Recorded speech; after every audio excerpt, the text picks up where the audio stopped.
जय श्री राम दोस्तों, कैसे हैं आप लोग। तो दोस्तों आज मैं जो कहानी लेकर आई हूँ वो कहानी है एक ढोंगी बाबा का सच कैसे सबके सामने आया। तो दोस्तों ये कहानी है हरिप्रसाद सिंह की, जो एक विद्यालय में अध्यापक होते हैं। उनका एक बहुत बड़ा परिवार रहता है। वो उनके अपने 2 भाई और उनके चाचा के 2 बेटे, मतलब काफ़ी एक 20-30 लोगों का बड़ा पूरा परिवार। पहले अपने बच्चे, फिर बच्चों के बच्चे। अब उनकी उम्र 70 साल हो गई थी हरिप्रसाद सिंह की। उनके घर में सब पढ़े लिखे थे।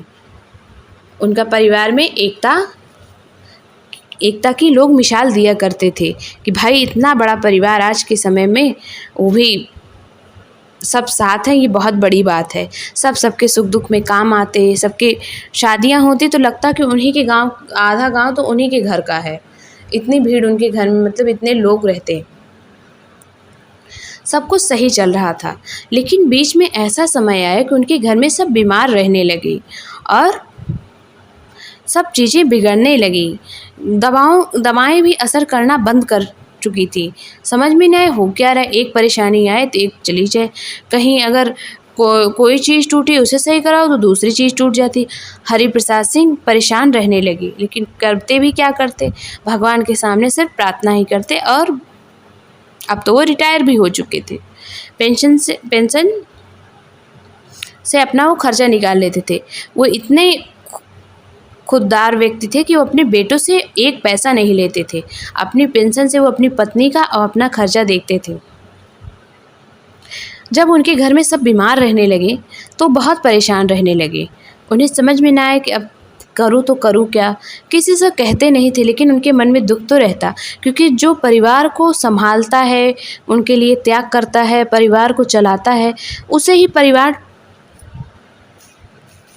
टूटने का और परिवार में कोई दुख है उसे सबसे ज़्यादा दुख होता है। वो अपनी खुशियों को मार के परिवार को जो बनाया और चलाया रहता है उसे ही पता होता है परिवार क्या है। यही हाल था हरिप्रसाद सिंह का कि अब उन्हें कुछ अच्छा ना लगता। वो एक ही टाइम खाना खाते, लेकिन तब भी चीज़ें ठीक नहीं हो रही थी। तो क्या हुआ कि गांव में एक बाबा आए। सबने कहा कि बहुत जानकार बाबा हैं, सबकी परेशानियां दूर कर देते। और 2-3 दिन बाबा रुक भी गए और सब लोग जाते तो कहते अरे बाबा ने भभूति, मेरा बेटा ठीक हो गया है। और कोई कहता कि हमारे घर में जो भी परेशानियां रहती दूर होती। ये बात पहुँचते पहुँचते हरिप्रसाद के कानों में भी गई। उन्होंने सोचा अब तो मैं भी इनसे मिल के रहूँगा। जब वो पहले दिन गए तो इतनी भीड़ थी वो मिल नहीं पाए। दूसरे दिन गए तो वही हाल, भीड़ बहुत थी। उन्हें सुबह से शाम हो गई लेकिन वो मिल नहीं पाए, लेकिन वो जाते रहे। चौथे दिन कहीं जाके उनकी मुलाकात उस बाबा से हुई। बाबा को उन्होंने प्रणाम किया और रोने लगे। कहे बाबा, मेरा परिवार मेरा सबसे बड़ा धन है, मेरा सब कुछ ले लीजिए, लेकिन मेरे परिवार में जो चीज़ें बिगड़ रही हूँ बहुत है। कभी झगड़े नहीं होते थे, अब तो झगड़े भी होना शुरू हो गए हैं। सब एक दूसरे के दुश्मन होते जा रहे हैं। बाबा कुछ उपाय बताइए। तो बाबा ने ऐसे आंखें बंद की और करके कुछ अंदर ही अंदर देखा, क्या किया, आंखें खोली, कहा मैं समझ गया हूँ तुम्हारे घर में क्या दिक्कत है, लेकिन उसे ठीक करने के लिए मुझे तुम्हारे घर में आना पड़ेगा। एक पूजा होगी, उसकी लिस्ट मैं दे देता हूँ, मेरे चेले दे देंगे, उसे तुम सारा सामान इकट्ठा करो, मैं परसों आऊँगा तुम्हारे घर। और परिवार के सभी लोग रहने चाहिए। तो हरिप्रसाद सिंह ने कहा ठीक है बाबा, ठीक है। उन्होंने जितना बाबा ने बताया था सारी तैयारी की। अब बाबा तीसरे दिन उनके घर पहुँच गए। मंत्र जाप हुआ, पूजा की अपने तरीके से, सबको एक साथ बैठाया। फिर कहा कि तुम्हारे पीछे वाले आंगन में एक हड्डी गड़ी हुई है। वही हड्डी है कि जो किसी प्रेत आत्मा की हड्डी है वो, और वही सबको परेशान कर रहा है। जितनी भी चीज़ें बिगड़ रही उसी की वजह से बिगड़ रही हैं। सारी नकारात्मकता उसी से फैली है। तो मैं जो है मंत्र जाप से उसे बाहर देखता हूँ कोई कहाँ है वो हड्डी। तो हरिप्रसाद सिंह ने कहा चलते हैं, देखते हैं कहाँ हड्डी, खुदाई करवाता हूँ, निकालिए। कहे नहीं, पहले मुझे जानने दो कि हड्डी है कहाँ, तब मैं तुम्हें बुलाता हूँ। तो बाबा जी अकेले गए, कोई वहाँ नहीं गया। तो वो जाके एक जगह बैठ गए, इधर उधर देखा, चारों ओर नज़र घुमाई, कहीं कुछ नहीं दिख रहा है, इधर टहल रहे हैं उधर टहल रहे हैं, मंत्र भी पढ़ रहे हैं, और जैसे कुछ बाबा जी अजीब सी हरकतें करने लगे, इधर झांक रहे हैं उधर झांक रहे हैं, और एक गड्ढा खोदने लगे और अपनी झोली में से एक हड्डी का बड़ा सा टुकड़ा निकाला और उस गड्ढे में डाल कर उसे ढक दिया। उन्होंने सब तो कर दिया, लेकिन हरि प्रसाद सिंह का जो एक नाती था वो काफ़ी पढ़ा लिखा था, वो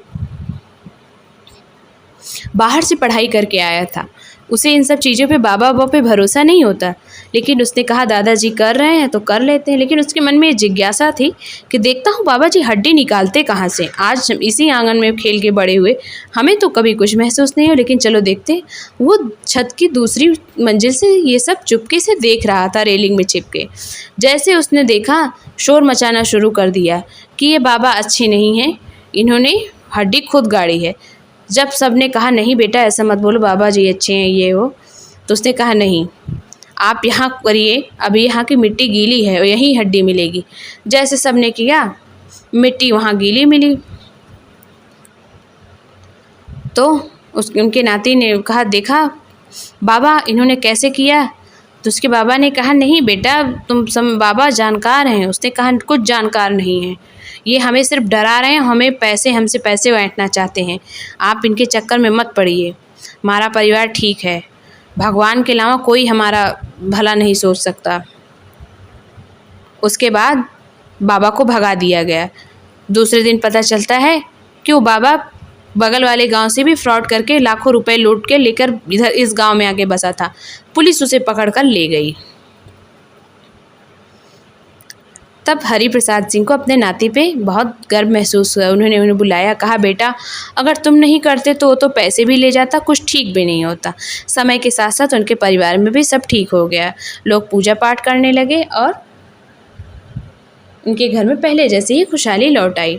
तो देखा दोस्तों आपने, अगर आप परेशान हैं, बहुत परेशान हैं, चीज़ें नहीं हो रही, तो भगवान के अलावा कोई आपकी परेशानी नहीं ठीक कर सकता।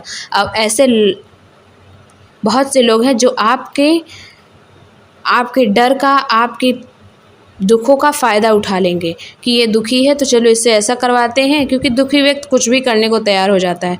तो ऐसे ढोंगियों और पाखंडियों से बच के रहिए कि जो पैसे लेने के चक्कर में आपको इतना बेवकूफ़ बनाते हैं। बेवकूफ़ मत बनिए, सिर्फ अपने भगवान पे भरोसा करिए। चलिए मिलते हैं एक नई सच्ची कहानी के साथ, तब तक अपने परिवार का ध्यान रखिए। जय श्री राम, सीताराम, राधे राधे, जय माता दी।